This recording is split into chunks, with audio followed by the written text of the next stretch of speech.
میرے بھائیو، صحیح مسلم میں ایک حدیث ہے کہ اللہ کے محبوب صلی اللہ علیہ وآلہ وسلم کی خدمت میں ایک دفعہ سیدنا جبرائیل علیہ السلام بیٹھے ہوئے تھے، تو اچانک انہوں نے اوپر ایک زوردار آواز سنی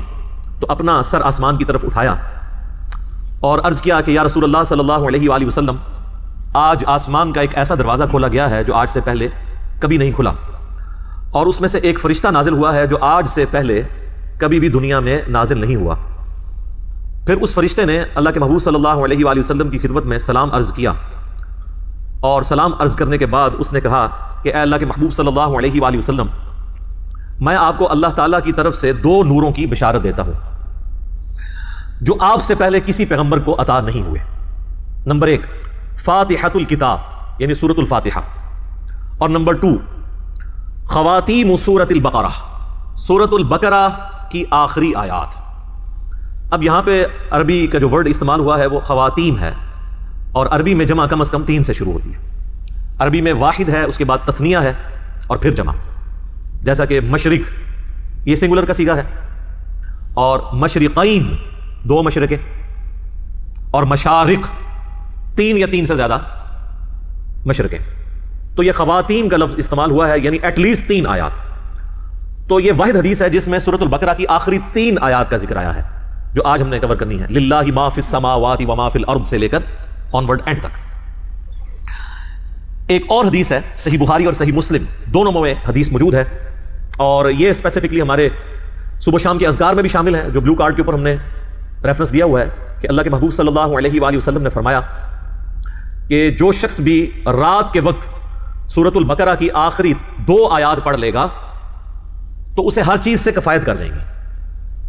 ہر چیز سے کفایت کر جائیں گی، یعنی کسی قسم کا اور وظیفہ جو کسی بھی وہ کام کے لیے کرتا ہے، شیاطین کو بھگانے کے لیے، جنات کو بھگانے کے لیے، مصیبت اور پریشانی کو دور کرنے کے لیے، تکلیف کے ازالے کے لیے، ہر چیز سے یہ کفایت کرے گا یہ ایک وظیفہ سورۃ البقرہ کی آخری 2 آیات۔ اور جو میں نے اس سے پہلے حدیث بیان کی تھی صحیح مسلم کی، جس میں ایک فرشتے نے آ کے آپ صلی اللہ علیہ وآلہ وسلم کو 2 نوروں کی بشارت دی، سورۃ الفاتحہ اور سورۃ البقرہ کی آخری 3 آیات۔ اس میں آگے الفاظ یہ بھی ہیں کہ جو شخص بھی سورۃ الفاتحہ یا سورۃ البقرہ کی آخری 3 آیات پڑھے گا تو اللہ تعالیٰ سے جو کچھ مانگ رہا ہے وہ اس میں اس کو اللہ تعالیٰ عطا فرما دے گا۔ تو وہ تو بڑی بہترین دعائیں ہیں، چاہے سورۃ الفاتحہ ہو یا سورۃ البقرہ کی آخری 3 آیات، وہ دعائیں بھی ہیں، تجدید ایمان بھی ہے، ہر حوالے سے اہم ترین آیات ہیں۔ ایک اور حدیث ہے جامعہ ترمذی میں اور المستدرک للحاکم میں صحیح سند کے ساتھ کہ نبی صلی اللہ علیہ وآلہ وسلم نے فرمایا اللہ تعالیٰ نے مخلوقات کی پیدائش سے بھی 2000 سال پہلے اپنے پاس ایک کتاب لکھی تھی، لوح محفوظ آپ کو پتہ ہے سب سے پہلے پیدا ہوا ہے۔ جامعہ ترمذی میں حدیث ہے کہ اللہ تعالیٰ نے سب سے پہلے قلم کو پیدا کیا اور پھر فرمایا لکھ جو کچھ ہو چکا اور جو کچھ ہونے والا ہے، یعنی اس کے بعد لوح محفوظ پیدا ہوا اور جو کچھ ہو چکا یعنی قلم کی اپنی پیدائش اور قیامت تک ہونے والی جو تقدیر سے ریلیٹڈ چیزیں تھیں، ایک ایک ٹائنیز ڈیٹیل اللہ تعالیٰ نے لوح محفوظ میں وہ قلم سے لکھوا دی۔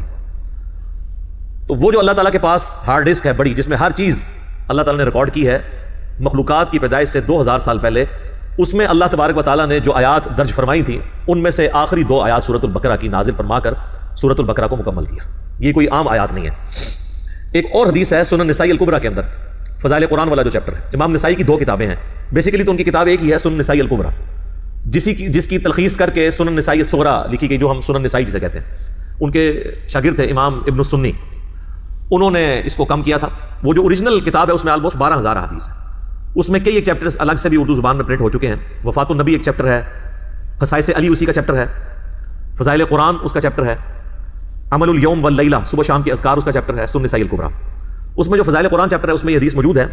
کہ اللہ کے محبوب صلی اللہ علیہ وآلہ وسلم فرماتے ہیں کہ اللہ تعالیٰ نے مجھے اپنے عرش کے نیچے جو خاص خزانہ ہے اس میں سے سورۃ البقرہ کی آخری 2 آیات عطا فرمائی جو مجھ سے پہلے کسی پیغمبر کو نہیں دی گئی۔ اور یہ جو آخری الفاظ ہیں نا کہ مجھ سے پہلے کسی پیغمبر کو نہیں دی گئی، یہ صحیح مسلم میں بھی الفاظ موجود ہیں جو میں نے پہلی حدیث بیان کی۔ ان آیات کی فضیلت کے لیے یہ چیز بھی بڑی اہم ہے کہ یہ آیات اس دنیا میں نازل نہیں ہوئی اللہ کے محبوب صلی اللہ علیہ وآلہ وسلم پر،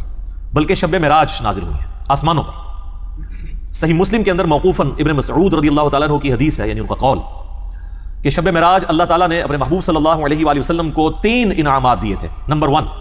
5 نمازیں، نمبر 2 سورۃ البقرہ کی آخری 2 آیات،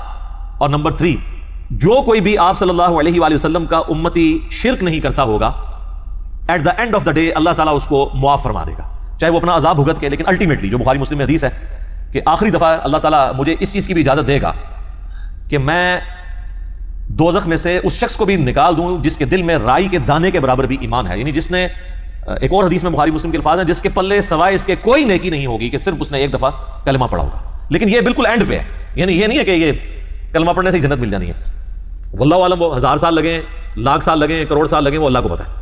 اللہم اجرنا من النار، آمین. یہاں تو لوگ بڑی آسانی کے ساتھ کہہ دیتے ہیں نا جی خیر ہے دیکھی جائے گی، کوئی مسئلہ نہیں ہے. اور انہی سے کہا جائے نا کہ آپ 10 سیکنڈ کے لیے موم بتی کے فلیم کے اوپر اپنا ہاتھ رکھیں تو نہیں رکھ سکتے، اور جہنم کے بارے میں کہتے ہیں دیکھی جائے گی، ایک پھیر ہی لگے گا. تو بس یہ دیوانگی کی سوچ ہے، اس کا حقیقت کے ساتھ کوئی تعلق نہیں ہے. تو یہ میرے بھائیوں میں نے چند احادیث بیان کر دی سورۃ البقرہ کی آخری